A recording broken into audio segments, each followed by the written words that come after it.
This week on the podcast, it's Wrestlecon and Mania weekend. Next week's podcast is about the convention. This week's podcast is about the shows, including DDT, tagging with Santino, and performing at Madison Square Garden. Enjoy it.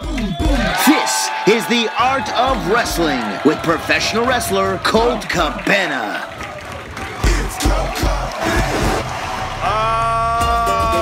How you guys doing? Come on in, sit down, relax. You're about to listen to The Art of Wrestling, a professional wrestling podcast. It's a life podcast. It's a personal journal. It's an entryway into the minds, the souls, the hearts, and the lives of the people involved in the world of professional wrestling. I am your host.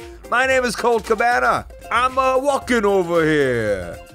That means I'm a guy who is in New York. I'm a schmoozer. I'm a mingler.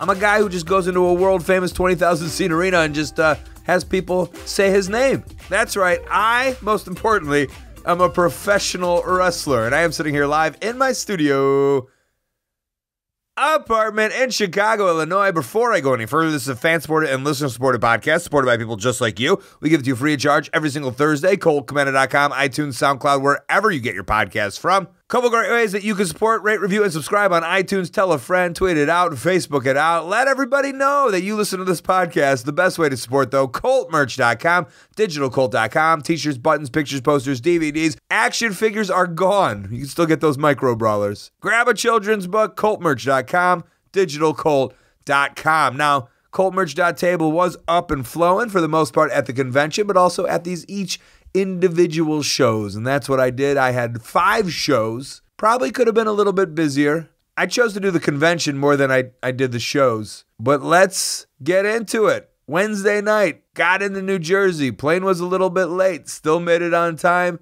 A tradition, Rahway, New Jersey, and WrestlePro. The show was called Funny Equals Money. It was a lot of fun shows. A little weird timing on booking that Michael Jackson impersonator, but I know he was booked, months ago before this documentary came out on HBO. Also, he didn't do that stuff. I mean, I guess he is technically worshiping a horrible, horrible man. I did find it funny. I said, only in the world of professional wrestling is the Michael Jackson impersonator the big baby face, and he was. I do remember wrestling in Cleveland for Cleveland All Pro Wrestling years ago. There was a guy named the Basket Nazi, and he was a babyface. Weird to be a young Jewish wrestler on shows with a guy named the Basket Nazi, but that's independent wrestling for you, and that's where we were today. Basket Nazi was not on WrestlePro, thank God. Blue Meanie was, though, and he fits right in. Well, we're on a show based off of comedy, which we are prevalent for. You especially. You wearing these glasses with your glasses is very funny to me. Yeah, it's like that thing in the movie Airplane where he takes with the one pair of sunglasses and he got another pair of sunglasses underneath there.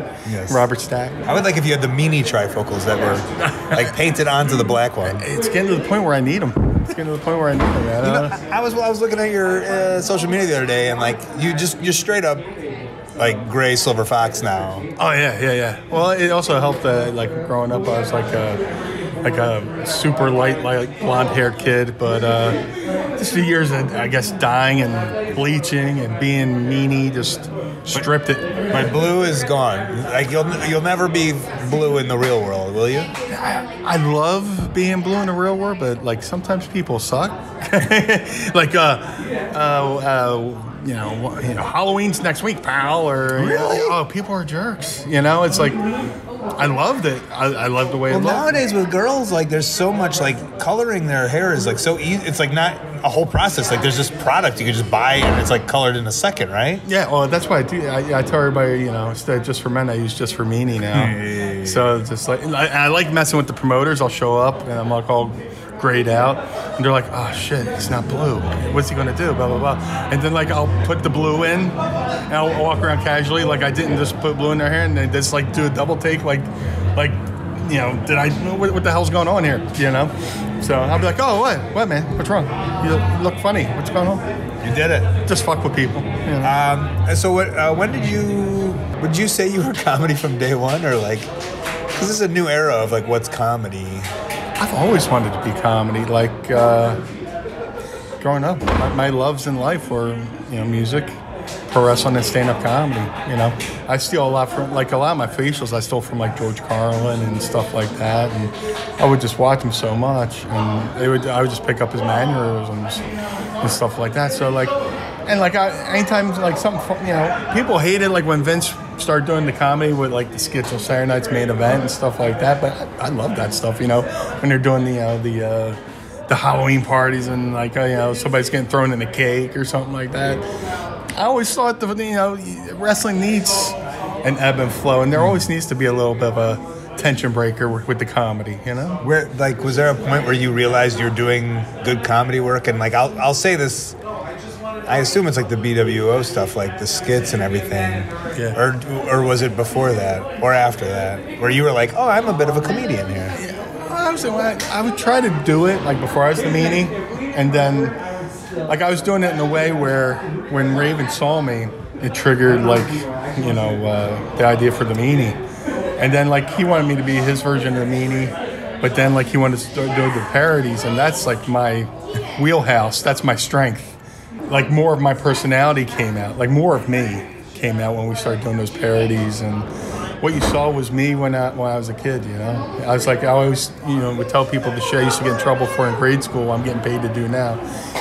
Teacher would send my report card home and go, please ask me to stop making fart noises in class, or act like he's tripping and falling, and I would just do gimmicks just to make the classmates laugh, I feel good if I can make somebody else laugh. It's a trait. Perfect. Who is it? It's you and Nova tonight, or what? Yeah.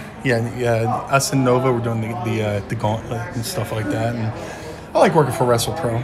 It's a good promotion, and I like seeing Nova, because these things are like family reunions. You don't get to see each other that much anymore. That's what this whole weekend's going to be like, right? Basically, I got a few gimmicks going on, and I love it. I love this time of year. I love being around wrestlers. I love the camaraderie, the people I've worked with before and stuff like that. Are you crying? No. I'm crying in wrestling. No, I'm sappy. I was raised by women, so I kind of... You're Bob Sappy. Yeah. You look the same. I love you, man. You're one of the funniest people I know. No, seriously, and I admire... Like, I just saw the match you did in Japan, and it was fucking... How'd you watch that? Huh? You watched that? Yeah. It was fucking fantastic. And I was just like, man, I could never be that good. Oh. No, seriously. Wow. That was funny. That was fun. I mean, I do... Like, what I do basically now is, like, greatest hits. Because I try to do other stuff, and then people call out, dance off, do the dance off. It's like, when Dice Clay tried to write new material, right. I tried to do new material, and people just went to hits, so... Give me those nursery rhymes. Yeah. Hickory Dickory Dock. Meanie's, whatever. Okay. Yeah. And one of the highlights for the show myself, and I talked to him about it, is Santino Marella. I don't know, I thought he was done wrestling. I thought his body was broken down, but, when he stopped wrestling, he was still under contract for a while with WWE, and I don't know the politics that's involved with that, but then came a point where he was no longer under a contract, and he's at his Battle Arts training facility in Mississauga, which I've been to many times, and it's beautiful. And from time to time, he'll take a booking, and we convinced him to do this booking. It was a tag match, myself and Santino Marella versus the new Heavenly Bodies, the Carino brothers, and it was just great to be in the ring with Santino and have him say a couple words. When was the last time you wrestled? Well, this year I had a couple matches, but they're mostly tag matches. Mm-hmm. And then by somehow, I guess miscommunication, I had a singles match in Puerto Rico a few weeks ago. But, Are people wrestling in Puerto Rico still? Yeah, it was a brand new company called WWW, World Warrior Wrestling. And good production. Did you survive? Yeah, I was. Did your body survive? Opening contest, nothing crazy. But I was actually nervous because... I haven't done that, and I was okay. Okay. Thank you for doing this match. The promoter asked me, any suggestions for a show called Fun Equals Money? And I said, listen, I don't know, not my dream, no offense to you, but something I always wanted to do was be in the ring with you, or tag against you, or wrestle with you, or tag with you, and I got to be done tonight. Yeah, I mean, no joking. I was actually flattered and honored that you mentioned me, and this is actually probably my only match. I don't know, till there for the year, kind of. Okay. Because now it's kind of summer, and summers are busy, and I really can't see I don't have nothing booked, and I'm not really taking bookings. So, but this was it. So it's my first time coming to what's the gimmick? The Wrestlecon. Yeah. And so I'm making a whole week out of it. I'm doing the tailgate party. Anyway, so it was my first little WrestleMania experience post WWE. So it's. Did you say to yourself you wouldn't do any of these things? No, I actually don't. This is my first time. So I'm kind of doing it just really. Why not? To come down, see some friends. And today was a perfect example. I come here and just tons of friends. And you get paid to come hang out with friends. See, well, you could have been doing this a lot more. Yeah. The body, though, my right? schedule doesn't allow The me. schedule. Yeah, I'm a coach, and I do, I got obviously Battle Arts, and we do our own shows, and then I'm doing some commentary for judo from time to time. And then, to be honest, I like to go camping and kayaking and stuff that I always dreamt of doing that I never did. And now that I can, we do it, Have you seen the DDT promotion in Japan that has matches while kayaking and camping in the forest? I have not. I'll send you a link. Actually, sorry, that is one match I want to have. So I've never wrestled in Cork and Hall. And the World Championships for Judo happen to be in Japan in August. And there's a DDT match in Cork and Hall in August, 25th. So I want to see if I can get booked and go do a double shot where I do some commentary for the IJF, and the International Judo Federation, and do a match. So that would be like an amazing trip for me. Pro wrestling, judo, Japan, 3 of my favorite things. If I can, You need me to say it? You need me to put in a word? yeah. I'm happy to do it. Yeah, okay, we can tag. We're undefeated. I'm now with a different company called New Japan now. Oh yeah, they're okay. But I'll put in the word for you. Okay, yeah. Okay, fun equals money, and I think, hopefully they made some money tonight, and I appreciate it. I imagine it was on the pay-per-view buys. Yes, yes. That was my Wednesday night. Thursday, I had 2 shows. The first show is probably going to be my last show for a while for the DDT promotion. I was in the DDT Rumble. I got eliminated very quickly. The show, I was proud of Takagi, who owns DDT, that he was able to bring over all of his wrestlers and his vision to New York. It was a sold-out crowd, and you could tell the amount of pride he had that people really enjoyed the DDT product. It's a little hard to be in that DDT locker room and say, I want to get a Japanese wrestler to talk on the podcast. Mao is pretty good with English, but Shigehiro Irie, who wrestles for DDT, he's been traveling all over the world. And he actually recently became a freelance wrestler, but still wrestles with DDT because he wants to wrestle in Germany and England, all over America, Mexico, Canada, and he is. And I thought I would get him on to represent the DDT wrestlers and the Japanese wrestlers. Hi, my name is Shigehiro Irie. We are where? What is the show we're at today? DDT show. DDT in New York show. In New York. Yeah. It was almost a year ago where you were like, I want to come to America, and you came to Chicago, and you stayed in my apartment. You remember? Yes. And now the whole company has come to America. Yes.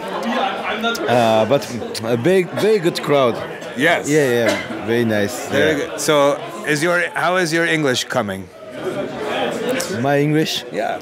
Very bad. Very bad? Yeah. Do you study? Yes. How do you study? I watching Disney movie. Your favorite? Beauty and the Beast. Yeah. Do you watch with subtitles? Yes. English voice and English subtitle. Ah. Yeah. Now I watching Winnie the Pooh. You like? Yeah, my favorite. Your favorite? Yeah. Tigger?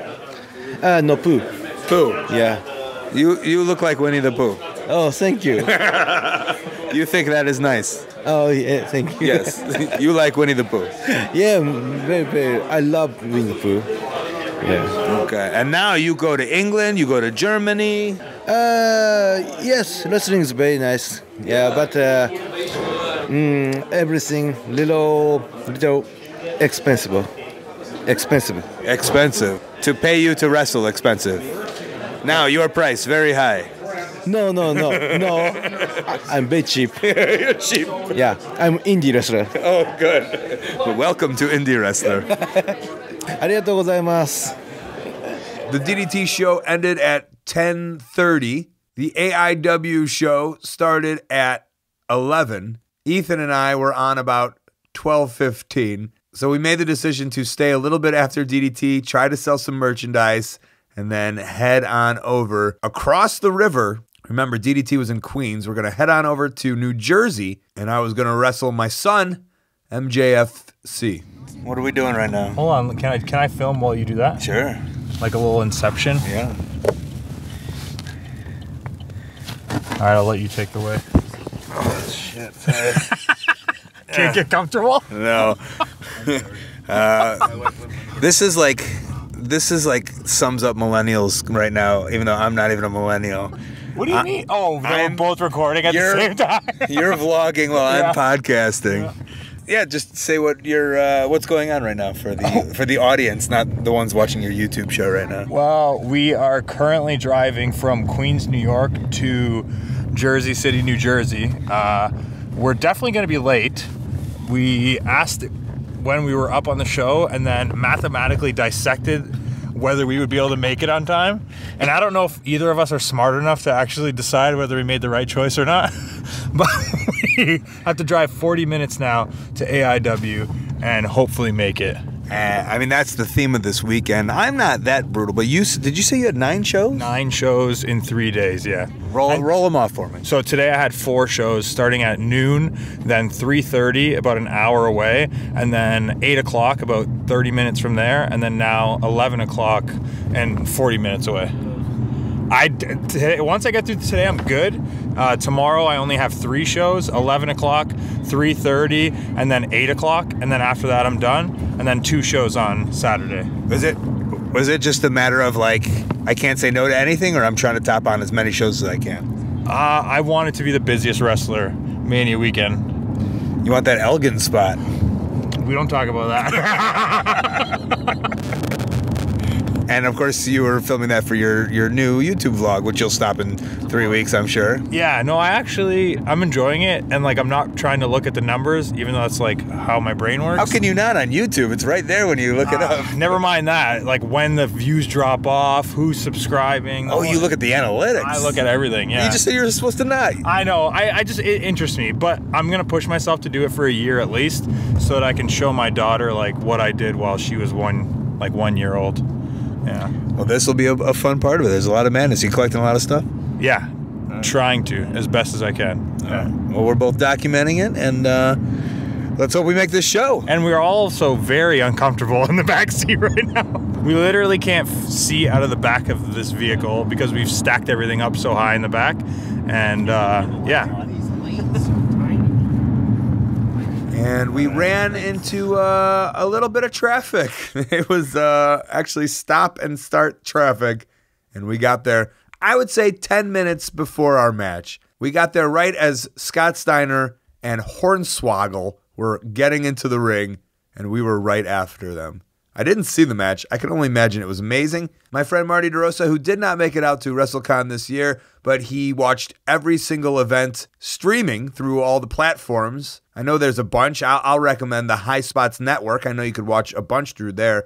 Marty said AIW was his favorite event of the weekend, and one of mine too. So you can check out that vlog that Ethan Page does on his YouTube page. He's been vlogging. Check it out. The very next day was Friday. I conventioned it up, and after the convention, I had a show. Let's see, the match itself was me, Tommy Dreamer, and a radio DJ named Babchick versus Matt Stryker and the Best Friends. And the show was much like Fun Equals Money. It was a variety of everything, and it was called Joey Ryan's Penis Party, featuring this man, Joey Ryan. Literally, I was at the merch table, and they come up to me, and they were like, hey, are we good to start? You know, it was like 7:43. They're like, are we good to start on time? I said, yeah, I'm good.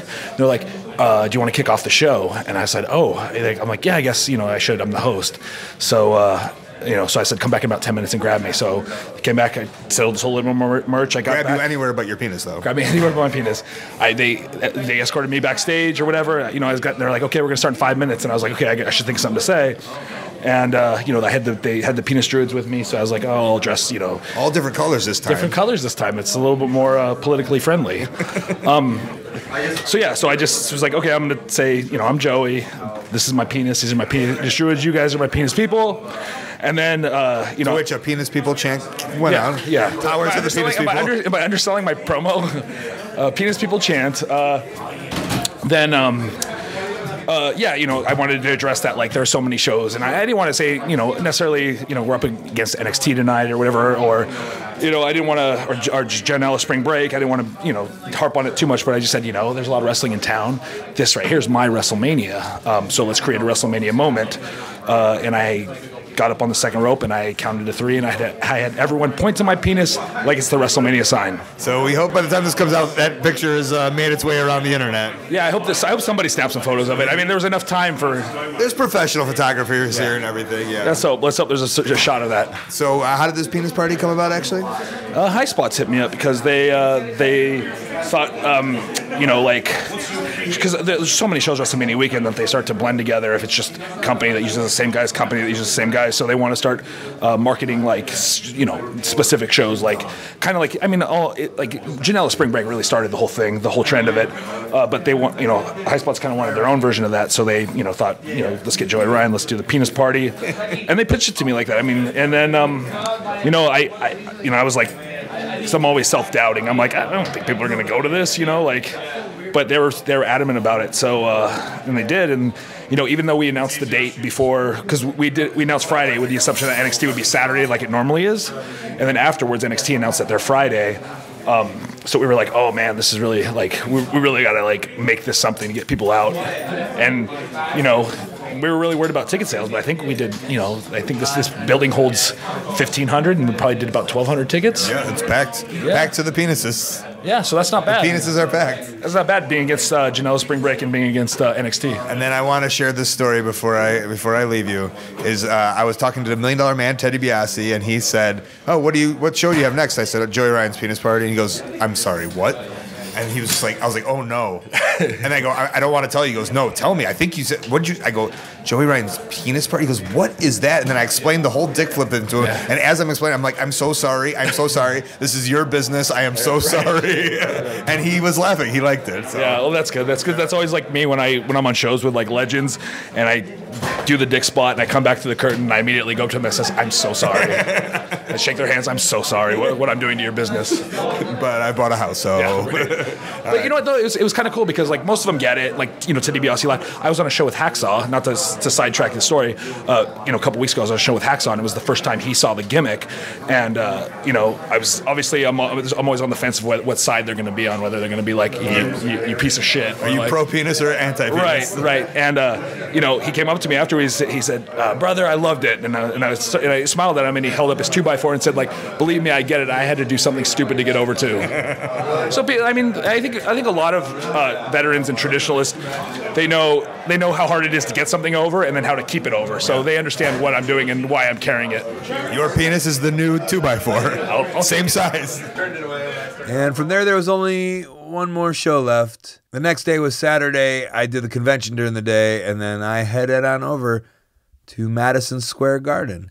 And before everything started going and moving and the show started, and I was out there a long time, two of the separate owners, I'll talk with them back to back, Cary Silkin and Joe Koff. Cary Silkin, of course, owned the company for years. Joe Koff now currently owns the company, and I want to get their perspective on being in the middle of the garden before we got into the madness. I've been on the other side of the rail. We're talking right by ringside. I have sat front row at wrestling. I don't ever think I sat front row at a concert, but no, I have not been. How proud are you, friend? Is this the coolest? Indescribable. All the work everyone put in, you yourself, all the boys, through the time, good and bad, like Led Zeppelin says, good times, bad times. You know, we had our share. When my woman left home with a brown-eyed man, I still don't seem to care. But we made it through those bad times. I mean, Cary, it's so exciting. You picked this. I mean, within 8 months, this was your company, essentially, right? About a year, that. right. Yeah. And then for, 10, 12, 13 years, you were the man. It was your company. It's so crazy because, I mean, you're the backbone. You kept this thing all alive for so many years. But then also before that, your previous life was like the garden, right? I went to so many events besides hustling tickets out in front, which came on later, but my dad took me to that Freddie Blassie Morales match. I went to these championship Ranger games. Then when I was old enough, going to these concerts, Led Zeppelin, this one, that one, the Who, and and then hustling tickets out front, as we said. But now to be inside with Ring of Honor and New Japan and Colt Cabana, it is special. All worth it. I got a question. Go on. Let me ask a question. Okay. That's right, folks. You've wrestled all over the world. I have. How do you feel about tonight? I mean, working in the Garden. Yeah, I mean, I guess it was a secret beforehand, but I'll be in this Battle Royal tonight. Ooh, I didn't know. Oh, you didn't know that? Oh, hell no. Oh. I didn't know. Oh. How cool. I just broke that to you. Yeah, so I get to wrestle. Congratulations. I said. Because when I asked the question, I'm like, oh, Jesus, I'm asking him. He's just going to be announcing. He's going to be sort of bummed out. Yeah, I was, but when the Rumble was announced, I went to the powers to be. I said, hey, can I be in this? And they're like, of course. And I was like, great. That's all I want is to perform in the center stage. And then I get a twofer because I get to wrestle and then I get to commentate the whole show. That's okay. Yeah. It's a labor of love, right? Yeah, they're definitely not paying me for both, but I'll. It's just labor, but you love it anyway. Yes. Yeah, well, so exciting. Thank you so much for everything you've done for Ring of Honor and for professional wrestling in general, Cary. This is so cool. Thank you. Yeah, thanks, bud. We are standing and watching Madison Square Garden being put together for a very historic night. I'm so excited from all kinds of levels. Emotionally, my father took me to Madison Square Garden when I was a young boy. As a matter of fact, I was so young that we had to lie because the age limit was 14 to get into Madison Square Garden. And I may have been 12 or 13 when I saw my first match in the old Madison Square Garden. And I can remember it to this day, the experience of what it was like when I watched the ring lights come on. What was your first main event? The main event had to be it had to be a Bruno Sammartino match. Who was the wrestler that you remember that you think about? The match I remember was between a gentleman by the name of Hans Mortier, who was billed as the German Giant, I think, at the time. And he was incredibly built, almost like very muscular, very naturally muscular, wore a gold helmet, was managed by a man named Wild Red Berry, who was a older guy with a derby hat, not a derby hat, but like a hat and a cane and a checkered jacket. And he was fighting Edouard Carpentier, who is like a legend in his, and really, Colt, when you think about how Carpentier wrestled, it's very much a Ring of Honor style. I was going to say, one of my favorites, because when I try to like study old wrestlers, so many of them are just tackle, maybe a 5-minute headlock, but he had such a unique, weird style. I loved Edward. And he had such a unique build, so this match went 45 minutes. It was a time limit match at the time. And I remember just being gripping how engaging these guys were, how good they were at their craft. And of course, Mortier's finishing hold was the guillotine, which was just a strong arm full Nelson. And I remember he locked Carpentier in the guillotine. And what seemed like 5 minutes, 10 minutes, with Carpentier struggling, not giving up. And Carpentier ended up flipping him over his back, breaking the hold, which I remember the arena absolutely erupting. But I think if they were chanting in those days, they would have chanted, "This is awesome." Right. But that wasn't a New York chant at the time. And of course, the bell rang. It went to a limit draw. But I just said, "This is just the most amazing thing I've ever watched." And I saw unbelievable matches. I saw Gorilla Monsoon make his American debut at Madison Square Garden against Bruno. I saw Dr. Jerry Graham fight Bruno Sammartino. My era, for your listeners, was probably 60s. Early 70s, because then I moved down to, when I went to college, I got involved with the Championship Wrestling from Florida, which was NWA. Right. So I had an experience of both of these promotions. Wow. And so you're Mr. Businessman, like you're a legend in the Sinclair world. And so when you took over the company of Ring of Honor, I want to say like, oh, you would never expect this, but maybe that's what business people do. Maybe you had like this 7-year plan or 10-year plan to be at Madison Square Garden. I don't know. I had an aspiration to always want to be able to play a building like Madison Square Garden, but had no pathway at the time. So the pathway actually became as we grew as a company and saw that we were able to start filling buildings in the thousands. And, New Orleans was a good example of that. And when WrestleMania was announced to be here in New York City, it really started limiting your abilities to have a building that could do over 9,000 or 10,000. And when we realized that Madison Square Garden wasn't going to be used for any of the bigger festivities, and really to have the wherewithal to be in a Madison Square Garden, because of our size, because of who we are, and really because of the good work that you do, Colt, for us, we said, let's go for this, and let's see if that's an inevitability. And it progressed, and then, of course, we all know it regressed a little bit, and then it progressed to today. So it's, I never thought we couldn't play it. I just didn't feel we were ready to play it until this year. So it was really timing and serendipity and all of those things. And here we are. We're hours away. The crew is up. Everyone's putting stuff together. There's wrestlers roaming around. This is very cool. Congratulations. Thanks, Colt. I have a photo. I walked in here around 10:30, and it was just me on this empty floor in this empty arena. And it just really said to me, wow, we really have come a long way. So thank you, and thank you for your contributions. You know how much we appreciate them.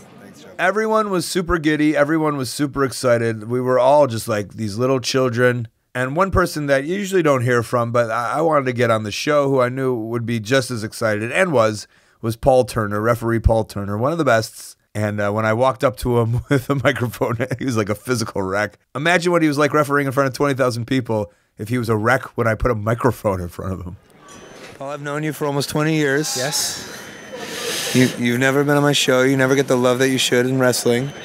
You're a quiet, secret weapon in the world of wrestling. You're the best. Kind of live off the grid, yes. You live off the grid.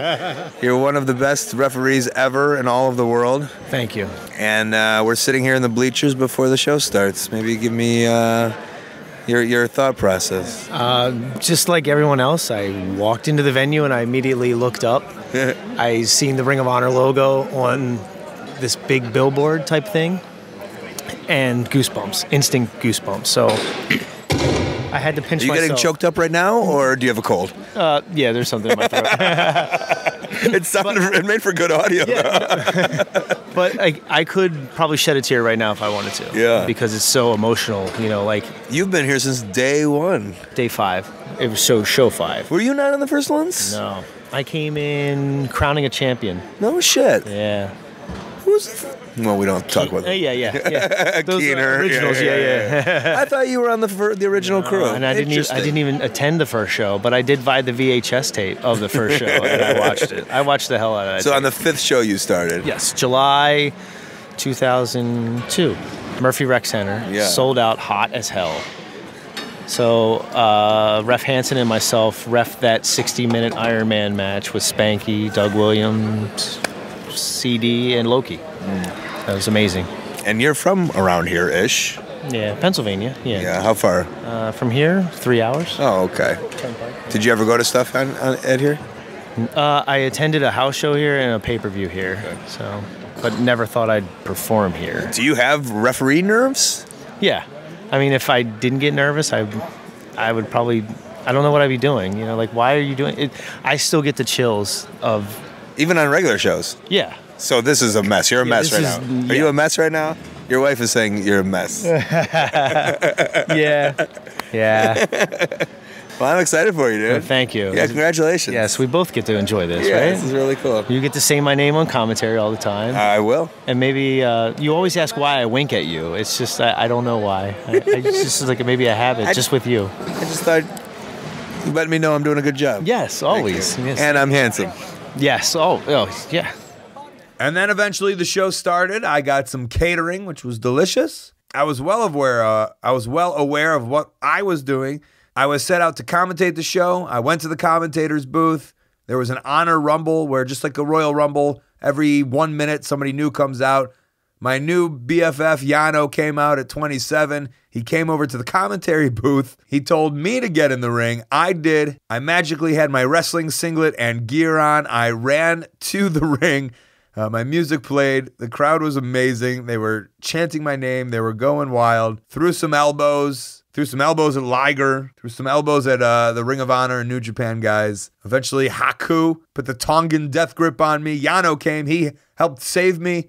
And then Minoru Suzuki exited myself and Yano. But when this show was announced, I knew it'd be fun commentating, and I did commentate. I commentated the whole thing with Kevin Kelly, Ian Riccaboni, and throughout the whole thing, Chris Charlton came in, Caprice Coleman came in, Nick Aldis came in, Manny Leone came in, and it was fun. But I just knew my heart would sink if I wasn't able to get in the ring and do some action. And months ago, when this Honor Rumble was announced, I went to the powers to be. I said, "Can I please?" And they're like, "Yes, of course." And so that's how it came to be. A big night for me, a big night for everybody, but also Matt Taven, who won the Ring of Honor Championship in a ladder match with Jay Lethal and Marty Scurll. A really big night for him, and I wanted to get his feelings just maybe less than an hour after he won the championship. I mean, we're in the locker room after this show. You just won the title on the big pizza. Is that your slice? Yeah, Dude, I've been looking at that slice and I was like thinking about stealing it. I honestly, like, Dalton came over the first thing and handed me pizza. I was like, "How do you know me so well?" And I was like, "Where did we get that pizza?" It's in catering, I guess. There's pizza. I guess, yeah. So after this, hustle over there. Oh my gosh. Okay. Most of like that's not important. You just had the biggest moment of your life. How you feeling?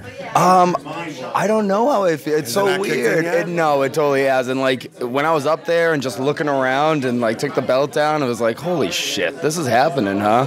So, I mean, it's the biggest moment of my career, probably the biggest moment of my life. Like, I grew up a wrestling fan, you know what I mean? Madison Square Garden, how do you get much better than that? But I'm so happy right now. It's hard to put into words. Yeah. You know what I mean? It's so hard to get the smile off my face right now. Yeah, I don't even know what to put on this thing. I guess, like, I don't know. I just wanted to hear your smile through audio. Hey, did you hear the response you got out there? Holy moly. Well, it's not about me. It's I like when you looked back when everyone was going crazy as Liger's trying to eliminate you, and you're like, "Oh, look at me." Hey, look at me. I gotta let them know I know what's going on. It was awesome. It was awesome. No. You did wonderful tonight. Congratulations. Thank you, I'm so happy and proud for you. Thank you. Deserve it. Thank you. You've muddled through a lot of waters to fucking... Yeah, a couple things have happened here and there, and somehow I just keep on rolling, so... I think that's the name of the game. You stick with it. You just fucking... If you fight hard enough, it happens, right?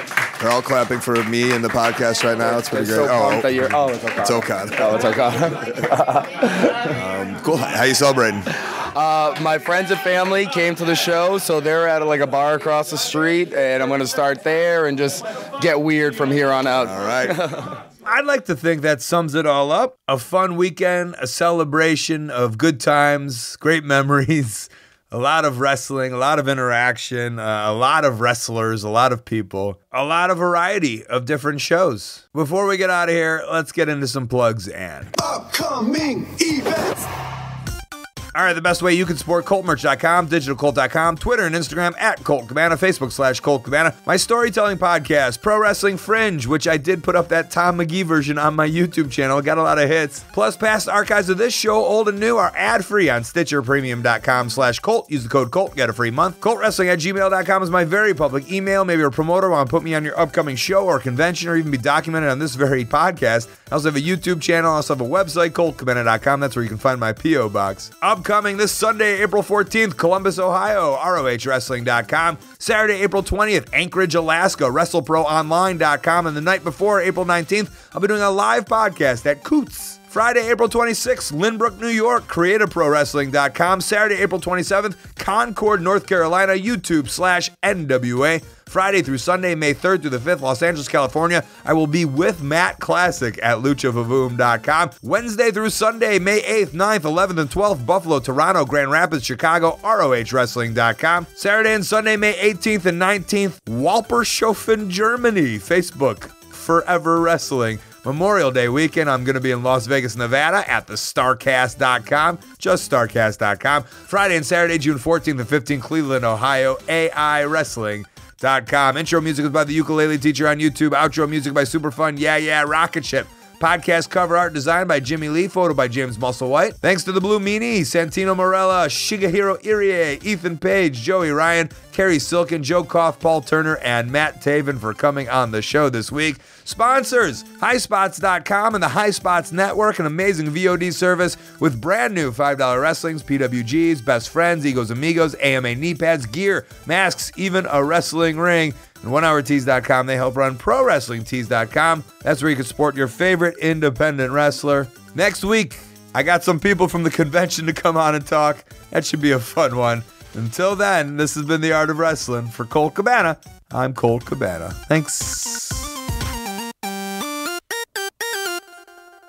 And, Cool. hey, Nice to meet you. how's it going? Hi. Hi. Hi. Thank you for that. I